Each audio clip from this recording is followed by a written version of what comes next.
안녕하세요. 저는 서울에 거주하는 40 초반 여자입니다. 제가 너무 속이 상하는 일이 있어 이렇게 사연을 적게 되었어요. 결혼한 지도 세월이 벌써 까마득하고 남편은 내 남편인지 아님 내 친구인지 분간도 안 될 만큼 편해져서 이성적인 설렘을 느낀 지도 오래입니다.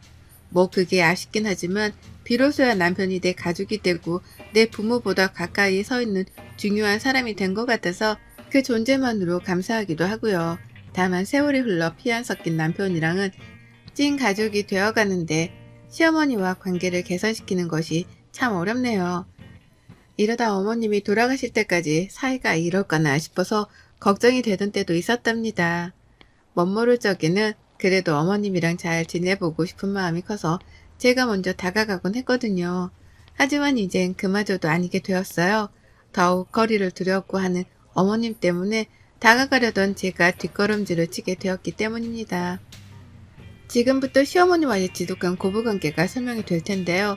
가뜩이나 시모랑 사이가 안 좋으신 분들이라면 정신줄 꽉 붙들어 잡고 들어주시길 바랍니다. 후레나 복수를 꿈꾸시는 분들도 꼭이요. 제가 결혼할 적에 저희 친정 부모님께서 집을 해주셨습니다. 강남은 아니지만 한강이 보이는 그 주변의 아파트이고 저랑 남편이 돈 모아 인테리어를 새로 싹 바꿔서는 들어와 살기 시작했어요. 집 말고도 저희 아버지는 남편한테 결혼하며 차도 새 걸로 사다 주셨고 출근할 때 입으라면서 자신이 가지고 있던 명품 넥타이나 넥타이 핀 등 가지고 있는 좋은 거란 좋은 건 죄다 물려주셨습니다. 하나밖에 없는 사유라면서 말이죠. 제가 위로 오빠만 둘이 있는 막내 딸이거든요. 부모님께서 이혼을 하고 난 후 아빠가 뒤늦게 재혼을 하게 되면서 저랑 오빠들이 어린 시절 마음고생이 심했습니다. 경제적으로는 한 번도 어려워 본 적이 없는 저희였지만 부부싸움을 밥 먹듯 하고 툭하면 집을 나가는 엄마 때문에 마음고생만큼은 그 누구 못지않게 어렵게 살았어요. 그 때문인지 재혼을 하면서도 아빠는 새엄마보다 저희 자식들을 먼저 생각하셨고 재혼을 하고 난 후에도 지금껏 늘 자식이 먼저라 말씀을 하는 분이셨습니다. 그렇게 자식들을 소중하다고 챙겨주시니 저희 남매들도 자연스레 새엄마가 안쓰럽다며 더 잘해주려 다가가기 시작했고요. 그러다 보니 지금은 어엿한 한 가족이 되었어요. 서로 누구보다 우선으로 아끼는 것도 잘 알고 있고 그래서 말 안 해도 소중한지를 아는 찐 가족 말입니다. 남편은 저희 아버지한테 차도 받고 신혼집도 뷰 좋은 곳으로 받으니 좋아라 했어요. 좋아라 할 수밖에 없었죠. 시댁은 그럴 형편이 아니었거든요. 저희 시댁은 강남에 위치해 있습니다. 목 좋은 곳의 아파트로 말이죠. 하지만 그뿐이었어요. 강남에 있는 아파트에 살고 계시긴 했지만 그것도 교육률이 상당하셨던 어머님이 시아버지께 조르고 졸라서 이사를 간 것이었다고 하더라고요. 처음엔 전세로 말입니다. 그렇게 남편은 시어머니의 욕심 때문에 강남으로 학교 전학을 왔음에도 불구하고 명문대는커녕 인서울대학을 겨우 진학을 했다고 해요. 새로운 환경에서 공부를 할 여유도 없이 적응하느라 스스로 힘들었다고 하더라고요. 하지만 시어머니는 그걸 이해하기는커녕 오히려 도끼를 품고 곧 고3이 되는 아가씨라도 명문대를 보내야겠다는 생각으로 더 빚을 내서 강남에 있는 아파트를 사셨다고 합니다. 어찌 보면 그 당시 재테크를 잘 하셨던 것이기 때문에 돈 버는 일이긴 했으나 그로 인해 시아버지는 퇴근 후 대리운전까지 뛰면서 빚을 갚았다고 하시고 시어머니는 별개로 식당 일까지 하며 생활비를 벌어오셨다고 해요. 집 하나, 그놈의 집 하나랑 대학 하나 때문에 집안 전체가 돈에 허덕이며 살았던 것이었죠. 근데도 한번 강남에 들어와 살다 보니 강남이라는 입지가 좋았던지 집을 팔지 않고 살던 집에서 쭉 사셨다고 합니다. 충분히 여유를 부리며 살 수 있었음에도 불구하고 자진해서 살던 집에 살기를 택한 것이었어요. 결혼 전에 이 얘기를 듣고 참 신기한 분이다 싶었습니다. 그놈의 강남 아파트가 뭐라고 주변 인근만 가도 그 아파트를 팔고 남긴 돈으로 더 크고 좋은 집에 살 수도 있을 텐데 자식들을 모두 다 대학에 보내놓고서도 그리 힘들게 사는 게 왜인지 궁금했어요. 그와 동시에 경제적으로 큰 현금 흐름이 없는 분들이신 것 같으니 여유가 있는 저라도 잘 해드려야겠다 싶었죠. 하지만 공식적으로 혼인신고를 하고 난 후였음에도 불구하고 결혼하고 나니 이상한 구두의 그림이 그려지기 시작했습니다. 아무리 봐도 시어머니가 나를 따돌리는 생각을 지울 수가 없겠더라고요. 어머님 하시는 꼴을 보니 말이죠. 저희 아빠가 신혼집을 마련해 주셨다는 소식을 들었을 때도 남들 같았으면 고맙다고 하면서 감사의 인사부터 먼저 하셨을 텐데요. 저희 어머님은 아니었어요. 이왕 사줄 거 강남의 아파트를 사주면 좀 좋아. 거기가 강남도 아닌데 뭔 투자 가능성이 있다고. 라고 하면서 바로 강남이 아니라는 이유를 들먹이며 면박을 주시더라고요. 선의를 베푼 사람이 무한하 계시리 말입니다. 그뿐이게요. 우리 부부 잘 살라며 아빠가 내주신 집이었는데 어머님은 그게 마치 돈 자랑이라도 하려는 듯 보이셨나 보더라고요.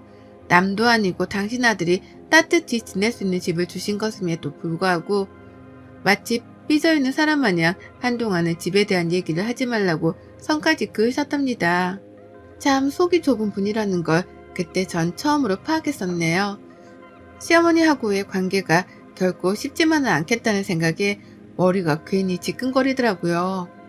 그래도 자식 낳고 또 잘 사는 모습을 보여드리면 어머님도 한 번쯤은 그 입에서 고맙단 말을 해주실 줄 알았습니다. 하지만 고맙긴 개뿔, 욕이라도 안 먹으면 다행인 날들이 연달아 펼쳐졌어요. 제가 하는 설거지도 마음에 안 든다며 기름때 가득하던 핀잔부터 주셨고요. 생신 선물을 사가기라도 하면 마음에 안 드는 이유를 꼭 하나씩 대면서 급기야 환불까지 하셨답니다. 며느리가 사준 선물이면 그 정성을 봐서라도 사용을 해볼 법한데 마음에 안 든다는 1차원적인 이유를 들먹이며 환불을 요구하더라고요. 제가 지금 낳아 키우는 제 자식들이 둘인데요. 첫째로 딸을 낳았더니만 딸이라는 이유로 아이 돌상에서 밥조차 드시지 않으셨답니다. 이거 완전 정신나간 시어머니나 다름이 없는 분이셨죠.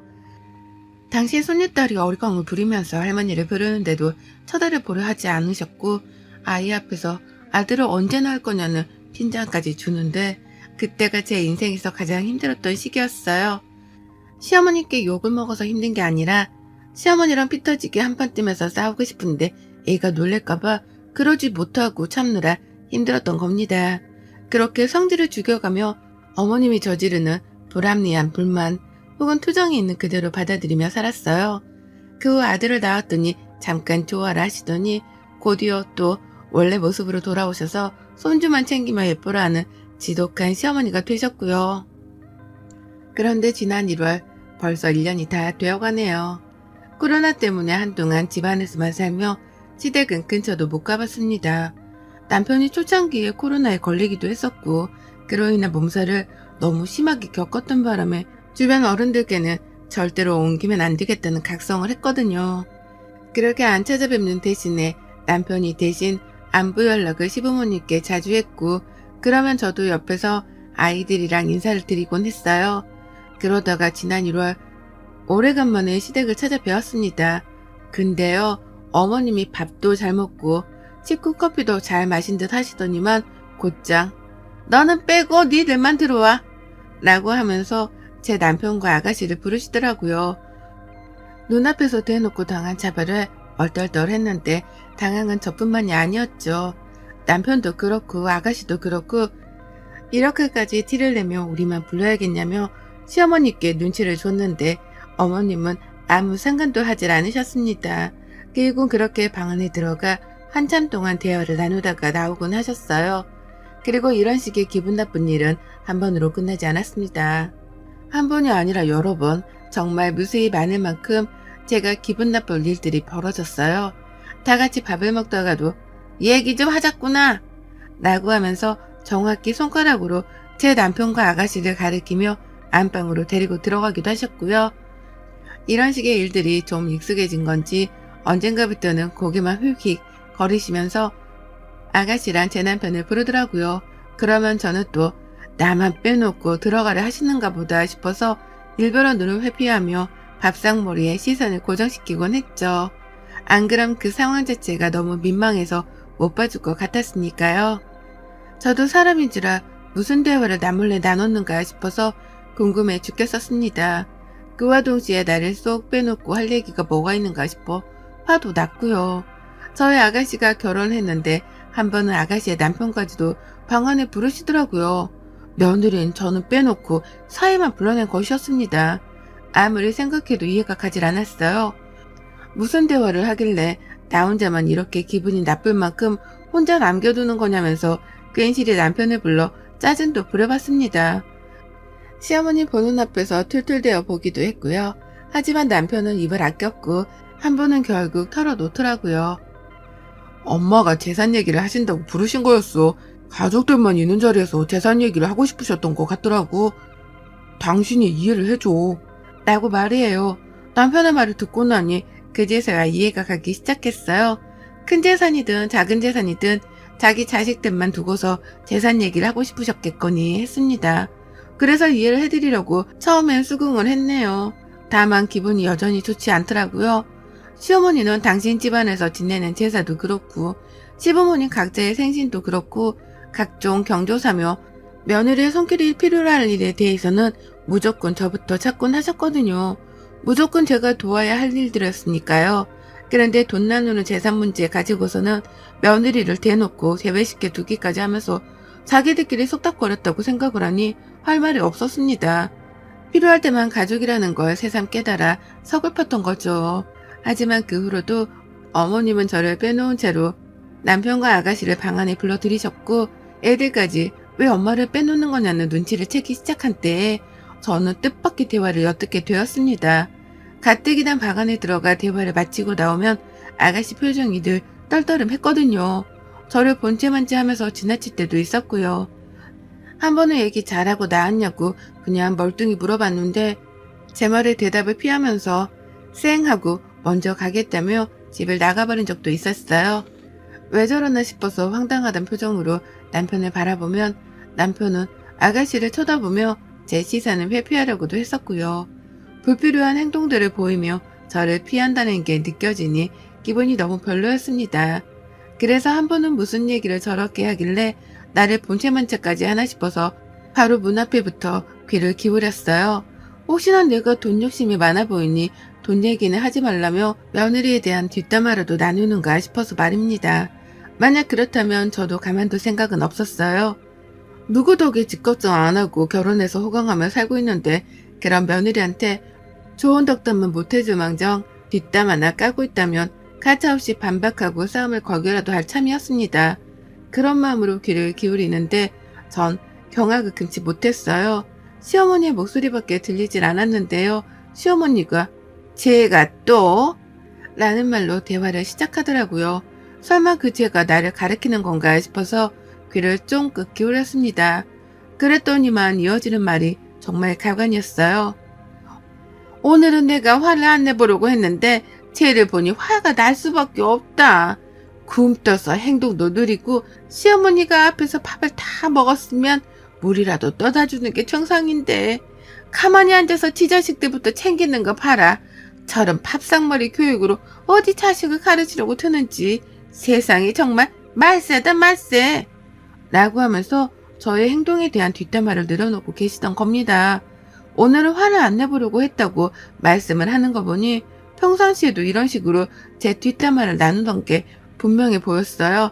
옆에서 신우이는 나도 엄마 말 듣고 나서 언니를 보니까 행동에 문제가 많더라. 근데 언니는 자기 스스로 문제가 있는 줄을 모르는 것 같아. 라고 하며 시어머니의 말을 맞받아 쳤고요. 뒷담화를 어머님께 들어오면서 결국 신우이도 시어머니와 한마음으로 저를 달갑지 않게 바라보기 시작한 겁니다. 그런 두 사람의 대화를 들으며 가슴이 벌렁벌렁 거렸어요. 재산 얘기는커녕 돈 얘기는 일절 꺼내지도 않은 채 제 뒷담화만 늘어놓고 있던 모습에 기가 찼던 거죠. 늘 이런 식으로 모일 때마다 안방에 불러 며느리 욕을 하셨구나 싶어서 울분이 터져 나왔습니다. 그리고는 새삼 내 남편이 뭔가 말을 해주길 바랬는데요. 믿었던 남편마저도 시어머니 옆에서는 시어머니 편만 들더라고요. 내가 잘 타일러야 하는데 엄마도 알잖아. 저 사람 애들 키우느라 성격이 예민해져서 다른 건 신경을 못 써. 그러니까 엄마가 그냥 그러려니 이해를 해줘. 라고요. 제가 잘못을 한 것도 없고 전 그냥 시댁에서 밥만 잘 먹었을 뿐인데 자기들끼리 속닥거리고 있는 이 사람들의 작당에 전 환멸이 났습니다. 그래서 결국 문을 박차고 들어가 버리려는데 문이 잠겨 있더라고요. 거기서 또 열이 받아서는 결국 밖에서 문을 차버렸습니다. 안에서 시모가 놀라 소리 지르는 게 들렸지만 저는 그러자마자 바로 집 밖을 뛰쳐나갔습니다. 남편이 급하게 저를 따라 나와 붙잡으며 변명을 하더라고요. 시어머니가 그냥 힘들어서 하소연을 한 거고 자기는 그냥 그 말에 동조만 해드렸을 뿐 다른 뜻은 없었다고 말이죠. 그러니 필요 이상으로 화를 내지 말고 집으로 들어가자며 저를 설득해 부르는데 남편의 말을 하나도 믿을 수 없었어요. 재산 얘기를 한다고 해놓고서는 제 얘기, 그것도 뒷담화만 신랄하게 나누고 있었단 걸 참을 수 없었던 거죠. 결국 저는 남편까지 뿌리치고는 시댁 아파트 동 입구 앞까지 나왔다가 그냥 집으로 가기 너무 억울하더라고요. 그래서 하는 수 없이 시어머니께도 똑같이 갚아드려야겠다 생각을 했어요. 믿었던 내 편이 남편에게조차 뒷담화를 하면서 웃음거리로 만들려고 한 시어머니께 저는 그에 맞는 합당한 방법으로 되갚음을 해드리고자 했답니다. 그건 바로 앞담화였죠. 치사하게 똑같은 뒷담화를 까고 싶지 않았어요. 이왕 복수를 하고 이왕 속 시원하게 안갚음을 할 바에야 앞담화를 까드리는 게 낫겠다 싶었습니다. 화가 나 씩씩대는 저를 보면서 지나가는 어느 아주버님이 아는 척을 하는 거예요. 한두 번씩 시어머니 댁으로 들어가는 걸 본 시댁 바로 앞집 아주머니셨습니다. 화가 난 채로 얼굴이 잔뜩 붉어져 있는데 그걸 보고 궁금하셨던지 더욱 격하게 아는 척을 하며 다가오는 거예요. 보통 같았으면 그냥 가볍게 인사만 드리고 후다닥 제 갈 길을 갔었을 텐데 이번만큼은 그냥 지나치기가 힘들었어요. 뒤에서 남편이 엘리베이터를 타고 저를 따라오는 중이었는데 그런 남편의 존재를 알면서도 시댁의 이웃분이던 그 아주머님께 큰 소리를 쳤습니다. 아유, 정말 화나서 이혼해야겠다고 집을 나와버렸어요. 라고 말입니다. 그러자 뒤에서 저를 향해 걸어오고 있던 남편이 갑작스레 발걸음을 멈추더라고요. 상황이 민망하다고 생각이 들어 굳이 이웃분께 얼굴을 비추지 않는 게 낫겠다 판단을 한 겁니다. 그리고 저는 남편이 그러거나 말거나 무시를 한 채 더욱 격렬히 이웃분께 소리를 질렀어요. 저희 어머님 원래 저렇게 모지고 정없는 분이세요? 평소에도 이웃분들께 그러시죠? 라고 말입니다. 저는 그 순간 이웃 아주머님의 얼굴 표정을 봤는데 아주머니가 아주 호기심 어린 표정으로 절 보시더라고요. 마치 무슨 일인지 궁금해 죽겠다는 표정을 하고 다가와 뭔데? 왜 그러는데? 시어머니랑 싸운 거야? 왜? 뭔데? 라면서 물음표를 든 질문을 멈추지 않으셨습니다. 그래서 전 있었던 일에 대해 전부 다 말씀을 드렸죠. 시어머니가 집에 초대를 해놓고 며느리만 빼놓은 채 나머지 식구들만 안방에 데리고 들어가 며느리 뒷담화를 깠다고 말입니다. 한두 번도 아니고 매번 그렇게 사이좋았던 시누이랑 남편 사이에서 이간질을 대놓고 하면서 나를 농락했다고 아주 열불나 죽겠다며 남의 아파트 앞에서 고래고래 소리를 질렀죠. 그러자 사람들은 하나둘 모여들었고 급기야 베란다에서도 저를 쳐다 내려보는 이유까지 있었습니다. 남편은 이미 사라지고 난 후였고 저는 남편이 도망을 쳤다는 게 더 화가 나 더 열불을 내며 시어머니 앞담화를 깠죠. 제가 이렇게 말을 하자 몇 호인데요? 누구 집이더라? 라고 하면서 시어머니가 누군지에 대해 확인하라는 사람들이 하나둘 나타나기도 했고요. 결국 이웃 아주머니의 제보로 저희 시어머니가 누군지에 대해 온 아파트 동네 아주머니들이 알아차리게 되었답니다. 그 중에서는 딸 자식을 키우고 있었는지 어떻게 남의 집 딸을 그리 대놓고 무시할 수 있냐며 저만큼이나 화를 내주신 분도 계셨고요. 더러운 똥을 밟은 셈치고 이참에 연을 끊고 살라며 응원을 해주는 이웃도 계셨어요. 시어머니랑 평소에 사이가 좋지 못했던 건지 맞은편 이웃 아주머니조차도 그 집은 내가 언젠가 이사단이 날 줄 알았어. 아줌마가 늘상 표를 통해서는 말도 살갑게를 못하고 나도 어울리기가 힘들더라니까. 라고 하면서 제 편을 들어주셨어요. 그렇게 저는 제 뒷담화를 듣고 화가 미치도록 났던 그날 밤 똑같이 안갚음을 해주겠다며 시어머니의 아파트 이웃 사촌들 앞에서 시어머니 욕을 신랄하게 해버렸답니다. 나중에야 남편으로부터 사실을 전해들은 건지 시어머니가 아파트 입구 앞까지 내려오셨더라고요. 그래서 제가 심호욕을 하다가 시어머니 얼굴을 보고는 잠시 입을 다물었는데 그 순간 모두가 시어머니를 쳐다봤습니다. 누군지 얼굴을 봐야겠다면서 입구 안으로 들어가려는 사람도 있었죠. 그 꼴을 보자 시어머니는 겁이 난 건지 도로 저에게 걸어오지도 못하신 채 엘리베이터를 타고 집으로 올라가셨답니다. 내 욕을 그리 얍삽하게 하셨던 것처럼 저에게 당당히 찾아와 따지기라도 할 줄 알았는데요. 그냥 그렇게 이웃들 눈을 피해 도망가는 걸 보니 쌤통이었네요. 여기가 제 아파트도 아니고 시어머니가 쭉 사셨던 아파트인데 이제 저 얼굴을 어찌 들고 다니실까 싶어서 괜히 오지랖스러운 생각도 해봤고요. 그렇게 저는 눈치 보던 시어머니께 뒷담화까지 당하고 난 후 제 감정을 주체하지 못한 채 남의 아파트에서 참 요란스럽게도 떠들어 댔습니다. 이게 소음으로 들렸을 법도 한데 이웃분들은 궁금해 죽겠다는 이유로 서로 삼삼오오 모여서는 저의 심호 앞담화를 들어주며 다 같이 떠들어 주셨네요. 그 덕에 저는 더 신이 나서 심호욕을 실라리 했고 그 광경을 남편을 포함해 시어머니까지 목격을 했고요. 살짝 찔리긴 했지만 상관없었습니다. 재산 얘기를 한다는 핑계를 대면서 지들끼리 모여 뒷담화를 깐 것보단 덜 치사한 짓이었다고 생각해요.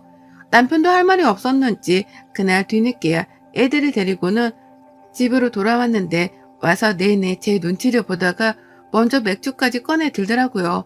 마시고 한잔하며 자기랑 풀자고요. 자기가 잘못했고 시어머니한테도 다신 그런 식으로 방에 불러들이지 말라며 단단히 말씀을 드리고 왔으니 앞으로 같은 일은 되풀이되지 않을 거라고도 말이죠. 그 말이 참 마음에 들었지만 1%가 부족하더라고요.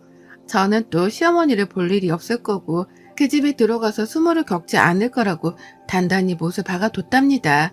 그러니 시어머니가 행동을 고치건 말건 그건 상관이 없다고 말이죠. 그랬더니 남편이 그런데요. 우리 엄마 요즘 집 밖으로 쪽팔리다며 나가지도 못하고 있어. 라고요. 시어머니가 저 때문에 이웃들한테 쪽이 팔려 집 밖을 못 나가고 있다며 동정심을 가져달라는 거예요. 아유, 그 말이 얼마나 웃기던지 저는 배꼽까지 잡고 빵 터졌습니다. 아주 꼴 좋다며 신랄하게 비웃어줬더니 남편은 그제서야 제 마음을 꿰뚫었던지 더는 심호 얘기를 입 밖으로도 안 꺼냅니다. 그리고 전 속으로 생각했죠. 시어머니에 대한 가십이 사라지기 전에 시댁 아파트에 가서 주기적으로라도 시어머니 욕을 해야겠다고 말이죠. 제 남편 데려다가 제 욕을 깠던 것처럼 저도 똑같이 어머님 이웃들께 어머님 욕을 하고 어머님 얼굴을 붉혀지게 만들 겁니다. 눈에는 눈, 이에는 이니까요. 여러분의 생각은 댓글로 남겨주세요. 오늘도 시청해주셔서 정말 감사합니다.